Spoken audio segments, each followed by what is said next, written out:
Silence. That's what I craved most after a 12-hour shift at the hospital. I was completely drained, and my only wish was to collapse into bed. The dim glow of a streetlight filtered through the blinds, casting reflections of Brooklyn's lights across the room. Outside the door, I heard a familiar sound, claws sliding across the floor. Raina, my cousin Sam's German shepherd, trotted over to me.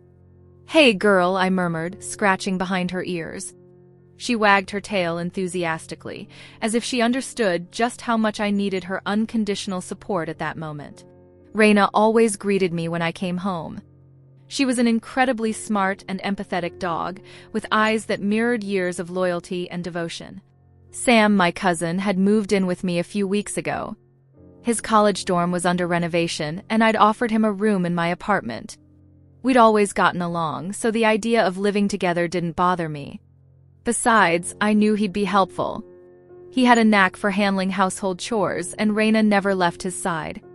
I quickly changed into an old t-shirt and cozy shorts, glancing at the dog. She had settled onto the rug beside my bed, as she always did. This was her post, her spot, where she seemed to keep watch over the entire house.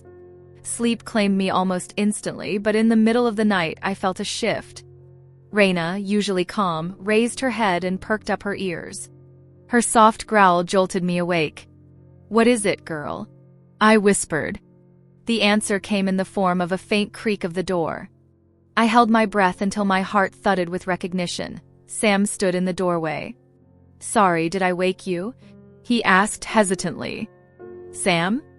What's wrong?" I replied, propping myself up on my elbows.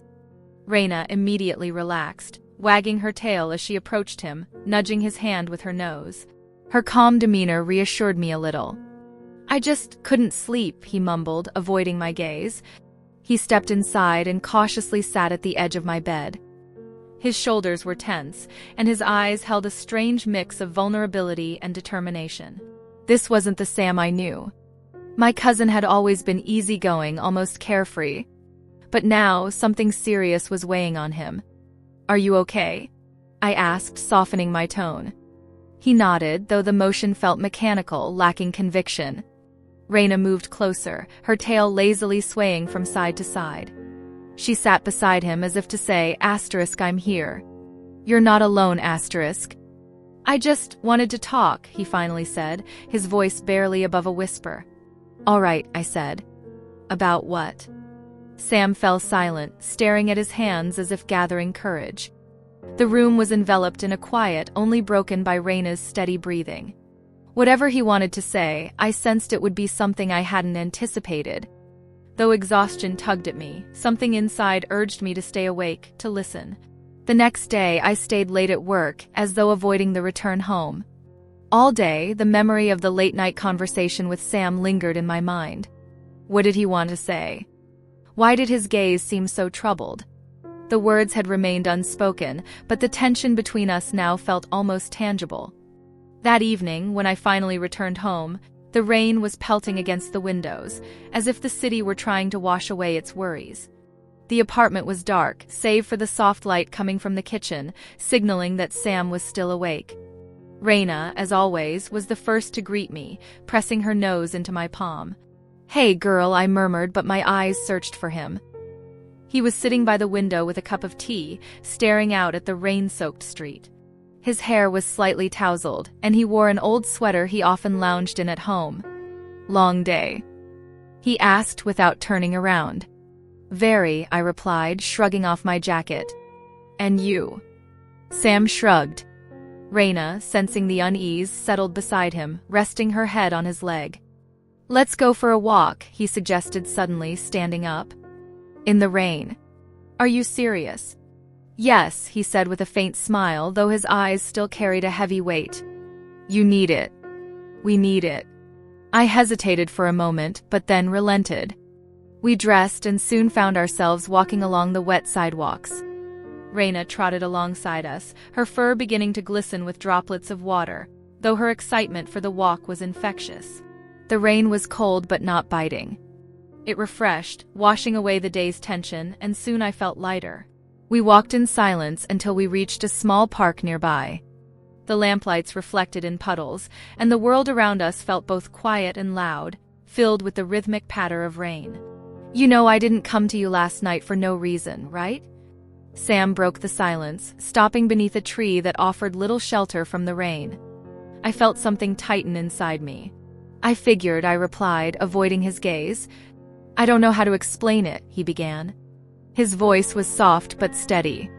"It's this feeling I've been trying to ignore. It started a long time ago, but I convinced myself it was just familiarity. Or closeness. But it's not that." I turned to him, and Raina, sensing the tension, stopped a little way off. Sam took a step closer, rain dripping from his hair, though he seemed oblivious to it. "Sam, I started, but words failed me." "I know," he said, smiling faintly, though his eyes were serious. "It's wrong. It's complicated. But I can't pretend anymore." His hand brushed lightly against mine. The gesture was so unexpected that I froze, but then I felt the warmth, strangely comforting. The rain no longer felt as cold. "I'm sorry," he said, but before I could respond, he leaned in slowly. His lips gently touched mine. It was fleeting, quiet, as though he feared breaking the moment. When he pulled away, all I could manage was, "We need to talk." He nodded. Raina patted closer, as if reminding us that she was always there. We walked home, leaving the conversation for another time. But I knew that the rain had washed away more than the grime of the streets. It had blurred the lines I'd tried so hard to draw. Morning sunlight poured into the apartment, filtering through the partially closed blinds. I sat at the kitchen table with a cup of tea, watching Sam fuss over the stove. His movements were measured but focused, and Raina, ever patient, lay by his feet like a kitchen sentinel. "You know she's waiting for a piece of bacon," I remarked, taking a sip from my cup. He turned, a smile briefly crossing his face. "She's earned it," he replied, tossing a small piece to the floor. Raina wagged her tail happily, as if this was the highlight of her day. For me, though, the morning felt entirely different. The silence between us carried a new weight. After the kiss in the rain, I couldn't stop thinking about Sam. Every little thing. His smile, the way he glanced up from his phone, the way he laughed at silly jokes, now seemed deeper, more significant. "Do you want an omelet or waffles?" he asked, breaking through my thoughts. "Omelet," I replied, trying to sound casual. We ate on the couch instead of at the table, as we often did on weekends. The TV was on, but neither of us paid much attention to what was playing. "You seem lost in thought," he finally said, setting his plate on the coffee table. "Just thinking about work," I lied. "Really?" He narrowed his eyes, as if trying to read my mind. I sighed. Lying was pointless. He knew me too well. "Sam, I don't know what to do." His expression grew serious. He shifted closer, tucking his legs onto the couch, while Raina moved to lie at his feet. "We can just talk," he said gently. "No pressure." His voice was so soft that it eased some of my anxiety. I nodded, unsure where to begin. "Sam, you understand how complicated this is, don't you?" I finally said, looking down at my hands. "Of course. And I know you're thinking about the consequences more than I am. But you're not in this alone." His words hit me deeply. He always had a way of reminding me that I didn't have to carry everything by myself. I looked at him, and in that moment, something in his gaze stopped me. It was more than just the closeness I had always felt toward family. His look was too sincere, too raw to ignore. "You always make things complicated," I muttered softly, more to myself than to him. Sam chuckled slightly and leaned forward. I didn't pull back. His hand gently brushed my cheek, and before I could think, his lips met mine. It was slow, as if he were giving me time to stop him. But I didn't want to. When we pulled apart, his gaze was calm yet searching. "Whatever you decide," he said, "I'll always be here." And for the first time in a long while, I felt ready to say, "Me too." The evening was unusually quiet. Rain softly tapped against the windows, filling the apartment with a soothing rhythm. I sat curled up in an old armchair, wrapped in a blanket, while Sam busied himself at the counter, preparing hot chocolate. Raina lay near the fireplace, lazily twitching her paws in her sleep. The world outside the windows felt distant, as though we existed in another dimension. Yet, I could sense that this silence needed to be filled, whether with a conversation, a decision, or something that would finally release us from the weight of unspoken words. "Hot chocolate with marshmallows, just the way you like it," Sam said, placing a mug in front of me. I smiled. His small acts of care had become second nature to him, always reminding me why he was so important in my life. "Thanks," I replied. He sat across from me, his expression focused yet hesitant. We sat in silence for a few minutes, exchanging occasional glances. "We can't keep going like this, Kate," he said finally, breaking the quiet. I looked at him over the rim of my mug. "I know."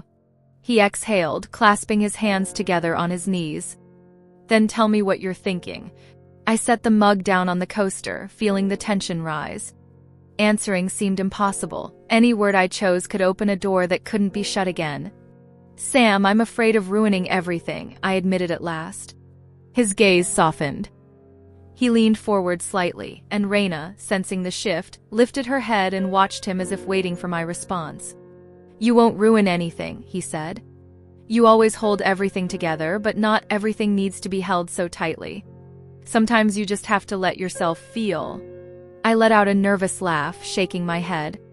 His simplicity had a way of disarming me. "You make it sound so easy," I said. "It's not easy," he replied firmly. "But it's worth it. We're worth it." His words struck a chord deep within me. They were simple, yet they carried the weight of the risk we were taking. I took a deep breath. "If we do this, we'll have to be careful. Everything will change." "Let it change," he said softly. Raina stood and approached me, nudging her nose against my knee. Her touch made me smile. It was as if even she was saying, "It's okay." I looked back at Sam. His eyes held hope, but not pressure. It was my choice. "Okay," I whispered.